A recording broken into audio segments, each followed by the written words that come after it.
आशुतोष विक्रम सिंह जी, लखनऊ से। राधा वल्लभ श्री हरिवंश महाराज जी। महाराज जी, आप हमेशा भगवत प्राप्ति का उल्लेख करते हैं, तो महाराज जी कृपया करके बताएं कि भगवत प्राप्ति का असली अर्थ है क्या? आवागमन से मुक्त होकर के भगवान में लीन हो जाना या भगवान के समीप पहुंच जाना। जैसे अपना मृत्यु लोक है ना, इसमें बड़ा दुख है। ये जन्म मरण, लाभ हानि, सुख दुख, इसमें दुख ही दुख है। जो सुख भी है वो भी दुख रूप है। भगवान का धाम है, जैसे वृंदावन चिदानंद धाम, वैकुंठ धाम, साकेतपुरी धाम, कैलाश धाम। इनमें मरना नहीं है, इनमें बुढ़ापा नहीं है, इनमें रोग नहीं है, इनमें सुख ही सुख है, परम आनंद है। तो हम भजन करके ऐसे लोक में पहुंचे, ऐसे धाम में पहुंचे जहां ऐसा नाशवान शरीर न मिले, अविनाशी शरीर मिले और दिव्य भगवान के नाम रूप लीला गुण का आनंद लेते हुए वहां जीवन हम अनंत काल तक व्यतीत करें। एक तो ये है साकार उपासना, और निराकार उपासना में भगवान में समा जाना, लीन हो जाना, मोक्ष हो जाना, अपना अस्तित्व मिट जाना, ये होता है। तो ये जरूरी है। अगर नहीं करते तो फिर बहुत कीट पतंगा, पशु पक्षी, 84 लाख योनियां हैं, इन योनियों में हमें जाना पड़ेगा। आज हमें कोई परेशानी तो हम डॉक्टर को दिखा सकते हैं, लेकिन पशु पक्षी योनियों में हम डॉक्टर को तो नहीं दिखा सकते। अच्छा, मरना निश्चित है, पता नहीं जवानी में मर जाए, और मर गए तो मनुष्य जीवन में कर क्या पाए। अगर नाम जप नहीं किया, अच्छे कर्म नहीं किए, तो फिर हमें 84 लाख योनियों में भटकना पड़ेगा। इसलिए हम सबसे प्रार्थना करते हैं, क्योंकि सब कोई भगवत प्राप्ति नहीं कर सकता। अधिकार है, कर सकता है, पर रुचि नहीं है। भोगों में इतनी रुचि हो गई है कि अगर भगवान भी चाहे तो वो उसको भोग दे दे, वो याचना करेगा। वो भगवान से नहीं मांगेगा कि आप मिल जाओ या मेरा मोक्ष हो जाए।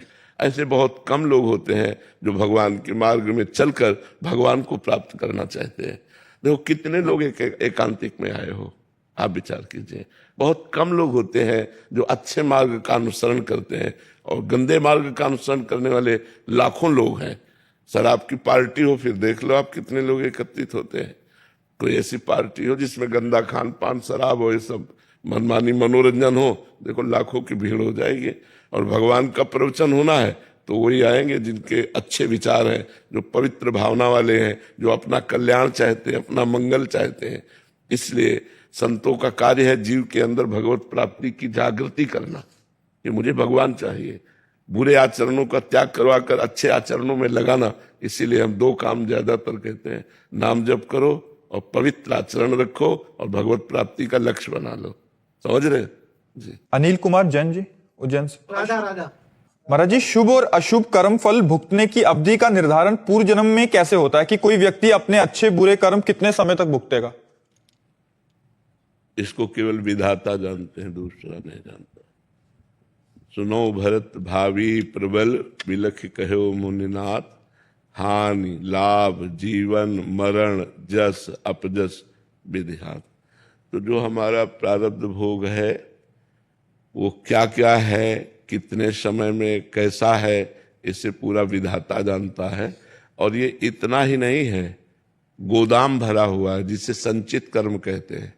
संचित कर्म से कुछ हिस्सा निकाला जाता है शुभ अशुभ का, जिससे शरीर की रचना होती है, उसे प्रारब्ध कर्म कहते हैं। और जो नया कर्म किया जाता है उसे क्रियमाण कर्म कहते हैं। तो गोदाम तो अभी पूरा भरा ही है। जब तक भजन बल के द्वारा, ज्ञान बल के द्वारा, तप बल के द्वारा उसको नष्ट नहीं कर दोगे, तब तक भोगना पड़ेगा बार बार जन्म, बार बार मरण। और मनुष्य योनि में ही नहीं, सुअर कुत्ता गधा न जाने किन किन योनियों में हमें जाना पड़ेगा। तो इसीलिए मनुष्य योनि की महत्ता है कि हम इस जन्म में इतना भजन करें कि हमारा संचित भस्म हो जाए और प्रारब्ध को भोग लें, और क्रियमाण पवित्र अच्छे आचरण हो और भगवत समर्पित हो, तो हमें इसी जन्म में भगवत प्राप्ति हो जाए, हमारा आवागमन चक्र रुक जाए। लेकिन लोग जहाँ संसार में चकाचौंध माया की देखा तो भगवान को भूल जाते हैं और अपना मनुष्य जन्म पूरा का पूरा इसी माया में व्यतीत कर देते हैं। अब ये हो जाए, अब ऐसा हो जाए, अब ऐसा हो जाए, पूरा जीवन इसी में चला जाता है। महाराज जी, जैसे किसी का उदय 3 महीने का है, कर्म 3 महीने तक उसको परेशान करेगा, जी। किसी का 6 महीने तो ये एक कर्म, कारण कौन सा करा हुआ, किस कारण से ये इसकी अवधि की कौन कितना भुगते? हाँ, उसी अपराध के अनुसार है, ये अपराध के अनुसार है ना। जैसे अपराध बड़ा है, अब जैसे किसी को बुखार आया 3 दिन में ठीक हो गया, अब प्रारब्ध छोटा था निपट गया, तो ये प्रारब्ध भोग होता है। अब बड़ा प्रारब्ध है तो आजीवन भोगना पड़ेगा, छोटा प्रारब्ध है तो थोड़ा सा आया और निपट गया, चला गया। अब इसको तो ना हम जानते हैं और ना कोई ज्योतिष आचार्य जानेगा, ये ब्रह्मा जी ही जानते हैं, जिन्होंने रचा है कि इसको कितने दिन, क्या कितने मिनट, कहाँ कैसा भोगना होगा, वो वही जानते हैं।